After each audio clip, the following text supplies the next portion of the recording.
ایک تمہارا میرا کیلکولیٹر ہے، ایک رحمت کا کیلکولیٹر ہے.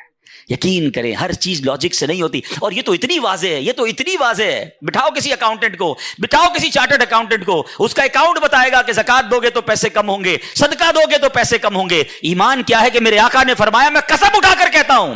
نبی پاک نے صرف یہ نہیں کہا کہ میں کہتا ہوں، میں قسم کھا کر کہتا ہوں کہ اللہ کی راہ میں خرچ کرو گے مال کم نہیں ہوگا. میں کیلکولیٹر کی مانوں یا اپنے نبی کی مانوں؟ اور جو جنہوں نے مانی نبی پاک کی پوچھو ان سے، ہر سال ان کا پیسہ بڑھتا ہے. ہر سال جو جتنا بانٹ رہا ہے اس کا اتنا ملٹی پلائی ہو رہا ہے. کیسے ہو رہا ہے؟ کیلکولیٹر تو کہتا ہے کم ہوتا ہے.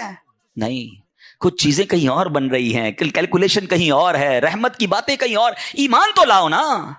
کیا شاندار ایمان تھا حضرت ابراہیم علیہ نبی علیہ الصلوۃ والسلام کا. پنجابی شاعر کہتے ہیں عشق دے چلے ہی نمبر لے گئے، عقل منداں ہیں وہیں عمرہ گالیاں. جو عشق والے ہوتے ہیں نا وہ نمبر لے جاتے ہیں، عقل والے سوچتے ہی رہ جاتے ہیں. عقل کو تنقید سے فرصت نہیں، عشق پر اعمال کی بنیاد رکھ.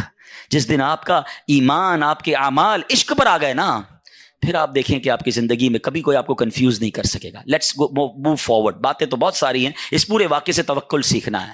حدیث پاک میں آتا ہے اگر تم اللہ پر توکل کرو جیسا کہ توکل کرنے کا حق ہے، اللہ تمہیں ایسے روزی دے گا جیسے پرندوں کو روزی دیتا ہے. کبھی امیجن کیا اپنے پرندوں کو روزی کیسے ملتی؟ یہ حدیث میں ایسی پرند، اچھا ہو سکتا ہے انسانوں کے بارے میں فرمایا جاتا، نبی پاک فرما دیتے، جانوروں کے بارے میں فرما دے، پرندوں کے بارے میں کیوں فرمایا؟ سبحان اللہ. آپ کو دنیا میں پتہ ہے پرندے کتنے ہیں؟ ایک کیلکولیشن کے مطابق اس دنیا میں جتنے جانور ہوتے ہیں نا وہ انسانوں کا ملٹی پلائی بائی 10 ہوتے ہیں. ٹھیک ہے، ہم 8 ارب ہیں تو وہ 80 ارب ہیں. ساری جانور، چوپائے اور جتنے بھی جانور ہیں، انسیکٹس بھی اس میں ملا لیں. لیکن فرمایا پرندے اس کا ملٹی پلائی بائی 10 ہوتے ہیں. اٹ مینس اس دنیا میں اپروکسیمیٹلی 800 ارب پرندے ہیں. ٹھیک ہے، 800 ارب پرندے روز کہاں سے کھاتے ہیں؟ کوئی سپلائی لائن کو جا کے ان کو درختوں پہ پہنچاتا ہے. کسی گھونسلے میں کوئی آپ نے کبڈ دیکھی، کسی گھونسلے میں آپ نے کوئی سٹاک دیکھا کہ جناب یہ کل کا چارہ ہے، یہ رات کا چارہ ہے، میرے چھوٹے چھوٹے بچے ہیں اس کے لیے چارہ ہے. Nothing else. ہر پرندہ 800 ارب پرندے اپروکسیمیٹلی روز صبح فجر کے بعد بھوکے نکلتے ہیں، اور جب شام اپنے گھونسلے میں آتے ہیں تو سب کا پیٹ بھرا ہوا ہوتا ہے. سب کو کون کھلا رہا ہے؟ کوئی تو ہے جو نظام ہستی چلا رہا ہے، میرا خدا ہے. ایمان لاؤ نا، توکل کرو. جب پرندوں کو 800 ارب پرندوں کو روزی دے سکتا ہے، ارے میں اور آپ اشرف المخلوقات ہیں، میں ٹینشن ہی نہیں ختم ہو رہی کال کرو تھی نو ہے. سال بعد کیا ہوگا، بچی کی شادی کیسے ہوگی، میرے کاروبار کا کیا ہوگا، ارے مارکیٹ ڈاؤن ہو رہی ہے، ڈالر اوپر ڈالر نیچے، اسی ٹینشن میں مر گئے. یار جو رب چونٹی کو کن اور ہاتھی کو من دے سکتا ہے وہ اس نے مجھ سے بھی وعدہ کیا ہے. سیکھو نا حضرت ابراہیم سے. کاش یہ توکل نصیب ہو جائے. تھوڑی ایج اور بڑھتی ہے. آپ نے ایک بار ایک بڑا کمال کا منظر دیکھا کہ ایک بندے کو سمندر میں اس کی ہلاکت ہو گئی، سمندر میں وہ ڈوب کے مر گیا. مچھلیوں نے کھایا اس کی باڈی کو، تھوڑی دیر بعد اس کی لاش سمندر کے کنارے پہ آئی، تو پھر جانوروں نے کھایا. اس کے بعد دیکھا کہ پرندے آئے، پرندوں نے بھی اس کی باڈی سے کھایا. آپ کے ذہن میں خیال آیا کہ یا اللہ یہ بندے کو قیامت کے دن تو کیسے اٹھائے گا؟ ایمان تو تھا مگر اس کی باڈی کے اجزاء تو 3 الگ الگ مخلوقات کھا گئی، اور قیامت کے دن یہ واپس کھڑا ہونا ہے اس نے. سبحان اللہ. آپ نے اللہ سے کہا وَإِذْ قَالَ إِبْرَاهِيمُ. پھر یہ دیکھیں حضرت ابراہیم کا یہ واقعہ بھی قرآن میں موجود 3 پارے میں سورہ بقرہ. آپ کہتے ہیں وَإِذْ قَالَ إِبْرَاهِيمُ رَبِّ أَرِنِي كَيْفَ تُحْيِي الْمَوْتَى. حضرت ابراہیم نے عرض کی کہ اے میرے رب مجھے دکھا دے تو مردے کیسے زندہ کرے گا. ارشاد ہوتا ہے قَالَ أَوَلَمْ تُؤْمِنْ. اے ابراہیم تو ایمان نہیں لایا؟ تجھے یقین نہیں؟ اللہ ایمان لایا ہوں، مجھے یقین ہے، مگر میں ذرا دل سے دیکھنا چاہتا ہوں اور قرار آ جائے، میں عین الیقین چاہتا ہوں، میں اس کو مزید دیکھنا چاہتا ہوں. قال فخذ 4 من الطير. قرآن کہتا ہے رب نے فرمایا کہ اچھا 4 پرندے لے، فصرهن الیک ثم اجعل علی کل جبل. فرمایا اس کو اپنے ساتھ ہلا لے، اپنے ساتھ مانوس کر لے، پھر ان کا ایک ایک ٹکڑا پہاڑ پر رکھ دے. منہن جزءا ثم ادعوهن یاتینک سعیا. فرمایا پھر انہیں بلا، وہ تیرے پاس چلے آئیں گے پاؤں سے دوڑتے. وَعْلَمْ أَنَّ اللَّهَ عَزِيزٌ حَكِيمٌ. اور جان رکھ اللہ غالب حکمت والا ہے. اب ہوا کیا، حضرت ابراہیم کو حکم ہوا کہ 4 پرندے لیں. اب آپ نے 4 پرندے الگ الگ لیے، مور لیا، کبوتر لیا، آپ نے مرغ لیا اور ایک گدھ لیا. ان 4 کو اپنے ساتھ تھوڑا ٹائم رکھا تاکہ وہ آپ سے انسیت پالے، تاکہ 4 کے بارے میں کنفرم بھی ہو جائے کہ یہی 4 ہے، کوئی اور مکس نہ ہو جائے. اس کے بعد آپ نے 4 کو ذبح کیا، 4 کا قیمہ بنایا اور 4 کا قیمہ مکس کر دیا. چاروں کا الگ الگ نہیں، چاروں کا ٹوٹل مکس کر دیا اور اس کے چھوٹے چھوٹے پیس سمجھ لیں 4 پہاڑ پر رکھ دیے، الگ الگ پہاڑوں پر، اور چاروں کی جو چہرے تھے یعنی ان کی کھوپڑیاں تھیں وہ اپنے پاس رکھی، اس کا قیمہ نہیں بنایا، یعنی ان کے سر آپ کے پاس ہیں چاروں پرندے کے، چاروں کا مکس قیمہ ہو چکا ہے اور 4 الگ الگ پہاڑ پر رکھ دیے۔ قرآن نے کیا کہا تو انہیں پکارو ہیں۔ اب یہ بھی ذرا میں آگے آ کے بتاؤں گا اس ایک خوبصورت آیت کے اس جز سے کیا سیکھنے کو مل رہا ہے۔ قرآن نے کیا کہا کہ انہیں پکارو، تو آپ نے کہا یا ایھا الدیک، اے مرغ، یا ایتھا الحمامہ، اے کبوتر، یا ایھا النسر، اے گدھ، یا ایھا الطاؤس، اے مور۔ آپ کی پکار پر وہ چاروں پرندے جو ہیں ان کا قیمہ اب آسمان پر اڑنا شروع ہوا ہے۔ فکشن، گرافکس ہیں، آج کل اینیمیشن کا دور ہے، کمپیوٹر پر جناب لوگ بہت ساری چیزیں بنا لیتے ہیں۔ سنو 5000 سال پہلے قرآن میں یہ واقعہ موجود ہے کہ کیا ہوتا ہے، ان چاروں کا قیمہ اڑتا ہے، اور اب جس کا مرغ کا ہے وہ مرغ کی طرف، مور کا ہے تو مور کی طرف، کبوتر کا چاروں کے جسم پورے کمپلیٹ ہوتے ہیں، سر نہیں ہے، سر تو آپ کے پاس ہے نا، وہ چاروں پرندے بغیر سر کے دوڑتے ہوئے آپ کے پاس آتے ہیں، زندہ ہو جاتے ہیں مگر سر نہیں ہے، قریب آتے ہیں تو حضرت ابراہیم نے ان کا سر جو ہے وہ واپس ان کے پاس لگا دیا، سب سر بھی ان کا لگ گیا، آ کر دانا چگنے لگ گئے۔ حضرت ابراہیم نے اپنی آنکھوں سے مردوں کو زندہ ہونے کا واقعہ دیکھا اور آپ کے دل کو اطمینان اور قرار آیا، یہ میرا رب یہ ہے۔ کیسے ہیں کہتے ہیں کسی کو شیر کھا جائے، کسی کو مچھلی کھا جائے، کسی کی سمندر میں موت آ جائے، معاذ اللہ کسی کے پرخچے اڑ جائیں، کوئی آگ میں راکھ ہو جائے، میرا رب چاہے تو سب کو دوبارہ جسم ان کی تمام باڈی کو پھر کریٹ کرے گا اور وہ قیامت کے دن جمع ہوں گے۔ حضرت ابراہیم نے یہ اپنی آنکھوں سے دیکھا اور یہ واقعہ بھی قرآن میں موجود۔ یہاں کیا سیکھنے کو ملا؟ 2-3 باتیں ہیں۔ تو بہرحال حضرت ابراہیم علیہ السلام کے اس واقعے سے کیا سیکھنے کو ملا؟ پہلی بات، میرے رب کی قدرت کیسی ہے، ان اللہ علی کل شیء قدیر، ٹھیک ہے۔ دوسری بات، علماء کہتے ہیں صوفیانہ تفسیر اس کی لکھی گئی کہ 4 پرندے کیوں لیے گئے، کبوتر، مور، گدھ، مرغ۔ فرمایا ان چاروں کی نا ایک ایک بری خصلت ہے۔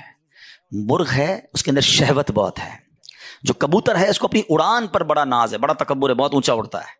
فرمایا گدھ جو ہے اس کا کیا پرابلم ہے، گدھ کے بارے میں فرمایا کہ وہ لالچی بہت ہے۔ اچھا، پھر اس کے بعد ایک اور پرندہ ہے مور، اس کو اپنی خوبصورتی پر بڑا ناز ہے، وہ خوبصورتی کی وجہ سے بڑا پراؤڈ فیل کرتا ہے۔ تو فرمایا یہ 4 بری عادتیں ہیں، اس کو ذبح کر کے یہ پیغام دیا گیا کہ اگر تم بھی اپنی اونچی اڑان، اپنے اونچے مرتبوں، اپنے اونچے مقام کا تکبر چھوڑ دو، اپنی خوبصورتی پر گھمنڈ کرنا چھوڑ دو، ہوس اور شہوت کے بعد اپنے آپ کو بچا لو، لالچ کر کے دنیا کے بال کے پیچھے بیڑا غرق اپنا نہ کرو، اگر ان عادتوں کو ذبح کر دو تو اللہ آج بھی تمہارے دل کو زندہ فرما دے گا۔ ان کو زندہ کیا نا، فرمایا ان عادتوں کو ختم کرو، رب تمہارے دل کو زندہ فرمائے گا اور اس میں نور داخل فرما دے گا۔ اور علماء نے اس کی صوفیانہ تفسیر یہ لکھی۔ اور اب ایک عقیدے کی بات بھی، کنفیوژن پھیلانے والے بہت کنفیوژن پھیلاتے ہیں، میں تو قرآن سے آج آپ سے بات کر رہا ہوں نا۔ اللہ نے کیا کہا کہ انہیں پکارو، وہ تو دنیا میں نہیں تھے پرندے، مر چکے تھے، قیمہ بن چکا ہے، قیمہ بنے ہوئے پرندوں کو رب کہہ رہا ہے پکارو۔ حضرت ابراہیم نے کیسے پکارا، یا ایھا الدیک، یا ایتھا الحمامہ، آپ کبوتر کو پکار رہے ہیں، آپ گدھ کو پکار رہے ہیں، قرآن کہہ رہا ہے پکارو اور نبی پکار رہے ہیں۔ آج کسی کو نہ جانے یا رسول اللہ سے پرابلم ہو جاتی ہے، کسی کو یا غوث پاک سے یا پرندوں کو پکار رہے، قرآن کہہ رہا ہے، تو اس کا مطلب دنیا سے اگر کوئی چلا بھی جائے تو اس کو پکارنے میں کوئی خدا نہ خواستہ پرابلم نہیں ہے۔ اللہ سمجھ کے تھوڑی پکارتا ہے کوئی، اللہ کے بندے سمجھ کر ہی پکار رہے ہیں نا، اللہ کی مخلوق سمجھ کر پکار رہے ہیں۔ چلے اس دلیل کے ساتھ ایک اور دلیل بڑی لاجیکلی بڑی آسان سے سمجھ آ جائے گی۔ حدیث پاک میں، مشکات شریف کی حدیث میں ایک دعا ہے، قبرستان جاتے ہیں تو نبی پاک کون سی دعا کی تعلیم دیتے ہیں؟ السلام علیکم، یا دیکھیں ماشاءاللہ آپ سب کو یاد ہے، السلام علیکم یا اہل القبور۔ یہیں رک جائیے، چلے پہلے میں اس دعا کو پورا، یہ دعا بھی کمال ہے، یقین کرو اتنا شاندار میسج ہے، کیا ہلانے والی دعا ہے۔ بندہ اللہ کرے اس دعا کو سمجھ جائے نا، زندگی کا فلسفہ سمجھ آ جائے۔ السلام علیکم یا اہل القبور یغفر اللہ لنا ولکم وانتم سلفنا ونحن بالاثر۔ اے قبر والو تم کو سلام ہو، تم پہلے چلے گئے، اللہ ہماری اور تمہاری مغفرت فرمائے، تم پہلے چلے گئے، ہم بعد میں آنے والے ہیں۔ قبرستان جا کر یہی سمجھ جاؤ نا، یہ قبریں جن کی ہے نا، کل میری بھی اسی میں کسی میں ہوگی۔ وہ ایک قبر پر تختی لگی ہوئی تھی نا، میں سمجھتا تھا میں بڑا اہم تھا، مجھے لگتا تھا میں بڑا اہم تھا، یہی میرا وہم تھا۔ ہم سب نے قبر میں جانا ہے، تو اس دعا سے پہلے تو میسج لیں۔ اب عقیدہ بھی سن لو، یا اہل القبور، قبرستان طارق روڈ کے چلے جائیں، میوہ شاہ چلے جائیں، سب کو کہتے ہیں یا اہل القبور۔ سارے تو اولیاء اللہ نہیں ہے نا وہاں پر، نمازی بھی ہے، گناہگار بھی ہے، شرابی بھی ہوگا، اچھا انسان بھی ہوگا. ہر مسلمان کو یا اہل القبور کہہ کر پکارنا سنت، حدیث سے ثابت، ٹھیک ہے. اور اگر اللہ کے کسی ولی کو کوئی یا کہہ کر پکارے تو پھر کیا پرابلم ہے؟ جب ایک گناہگار آدمی کو بھی قبر میں جا کر آپ یہ کہہ سکتے ہیں تو یہ کنفیوژن پھیلانے والی باتیں ہیں. تو پہلے تو خدا نہ خواستہ کوئی بھی کسی کو، چاہے وہ اللہ کا ولی ہے، صحابی ہے، نبی ہے، صاحب مزار ہے، اس کو خدا سمجھ کر کوئی نہیں پکار رہا، وہ اللہ کے بندے ہی سمجھ کر پکار رہے ہیں. بدر کا واقعہ سنا ہوگا، نبی پاک نے بدر کے مارکے کے بعد ان مردوں کو جو کفار تھے ان کو یا کہہ کر پکارا تھا. اور حضرت عمر نے آ کر کہا یا رسول اللہ ان مردوں کو پکار رہے ہیں، یہ تو مر گئے. آقا فرماتے ہیں یہ مردے تمہارا جس طرح تم دنیا میں سنتے ہو یہ مرنے کے بعد بھی ویسے ہی سنتے ہیں، بس مسئلہ یہ کہ جواب نہیں دے سکتے. خلاصہ حدیث عرض کر رہا ہوں. تو یہ تو حدیثوں سے ثابت ہے. تو بہرحال امید ہے کہ یہ پوائنٹ بھی آپ کے سامنے آ گیا. حضرت ابراہیم کی سیرت کا ایک اور شاندار پہلو آپ کی میں نے کیا بتایا، آلموسٹ 200 ایئرس ایج ہے. آپ کو حضرت اسماعیل پتہ ہے کب ملے ہیں؟ 99 ایئرس کی ایج. کیا فرماتے تھے؟ عرض کرتے تھے اسمع یا ایل، اسمع یا ایل. اسمع عربی کا لفظ ہے سن لے، ایل عبرانی زبان کا لفظ ہے پروردگار، یا اللہ میری سن لے. 99 ایئرس کی ایج میں آپ کو حضرت اسماعیل ملتے ہیں. آپ نے ان کا نام ہی اسماعیل رکھ دیا، یعنی جو دعا کرتے تھے نا وہی نام رکھ دیا. اسماعیل کے معنی یہ ہیں، ٹھیک ہے. اچھا یہاں رکتا ہوں، پھر آگے چلتے ہیں. 99 ایئرس کی ایج میں بیٹا ملا. دعا کون کر رہے ہیں؟ خلیل اللہ ہیں. ہم سال 2 سال کسی چیز کی دعا کریں، کام نہ ہو تو اللہ سے ہی بدزن ہو جاتے ہیں، یار میری تو دعا ہی نہیں سنتا، معاذ اللہ. بعضوں کا تو کفریہ کلمہ کہنا شروع ہو جاتے ہیں، اللہ سے ہی ناراض. وہ خلیل اللہ ہیں، ان کو 99 سال بعد بیٹا ملا، شکوہ نہیں تھا. خدا رہا اللہ سے تو اچھا گمان رکھو. نہیں مل رہا ہوتا کوئی چیز تو وہ اس میں بہتری ہوتی ہے ہمارے لیے. اچھا اب بیٹا ملے، ہم میں سے کسی کو اگر 10-15 سال بعد بیٹا ملا ہو، اس کے تو پیر زمین پہ نہیں رہنے دیتے ہیں. بڑی مرادوں سے ملا ہے بھائی، بڑی دعاؤں سے ملا ہے، بڑی مشکل سے آیا ہے. 99 سال کی عمر میں بیٹا ملا ہے اور ابھی اس کی عمر دودھ پیتے کی ہے. حکم ہوتا ہے کہ ان کو مکے کی وادی میں چھوڑ دو. ہائے ہائے چھوڑ دو. اچھا وہ مکہ کوئی لگژری ہوٹل، کوئی بہت بڑا شہر نہیں تھا. نو بڈی اوور دیئر. آپ امیجن کریں، ماشاءاللہ سبھی مکہ ہو کر آئے ہوں گے. کعبہ بھی نہیں ہے، صرف ریگستان ہے، صرف پہاڑ ہیں اور دھوپ ہے، کوئی درخت نہیں ہے. بی بی ہاجرہ ہیں، حضرت اسماعیل ہیں، اور حکم ہو گیا کہ وہاں چھوڑ کے آ جاؤ. آپ نے ان کو وہاں رکھا، کچھ کھجوریں دی، تھوڑا پانی دیا اور آپ نکل گئے. بی بی ہاجرہ کہتی ہیں ابراہیم کدھر جا رہے ہو ہمیں چھوڑ کر؟ آپ نے کوئی جواب نہیں دیا. کہا ابراہیم بتاؤ تو صحیح کس کی آسرے چھوڑ کے جا رہے ہو؟ کوئی جواب نہیں. 3 بار پکارا. وہ خاتون بھی کمال کی، آخر میں کہتی بس یہ تو بتا دو جو آپ ہمیں چھوڑ کر جا رہے ہیں یہ اللہ کا حکم ہے؟ کہتے ہیں ہاں رب کا حکم ہے. کہا پھر ٹھیک ہے، اللہ کا حکم ہے، پھر ہم راضی ہیں. کمال دیکھیں، کاش میرا یہ بیان میری مائیں سنیں، میری بہنیں سنیں. تھوڑی سی قربانی کی باری آئے ہیں، فیملی میں اگر کوئی کمزوری آ جائے، کوئی پیسے کی کمی آ جائے، کوئی گھر میں مشکل آ جائے، عورتیں کہتی ہیں ہم کچھ نہیں جانتے، ہمیں ہماری ساری چیزیں چاہیے، چاہے تو میں چوری کرنی، ڈاکہ ڈالنا، اپنی ماں باپ کو چھوڑنا پڑے. بیوی آ کر ماں باپ سے چھڑوا دیتی ہے، گھر میں لڑائی جھگڑے. خدا کے واسطے ہم دیکھیں کہ جو رب کا حکم ہے وہ پہلے ہے. حرام روزی کی طرف نہ جانے دے اپنی فیملی کو. پہلے کے زمانے پتہ عورتیں کیسی ہوتی تھی؟ مرد صبح کام پہ جاتا تھا نا تو وہ عورتیں کہتی تھی دیکھو حلال کما کے آنا، حرام کما کر مت آنا، ہم تھوڑے پر گزارا کر لیں گے مگر رب کو ناراض نہیں کرنا چاہتے.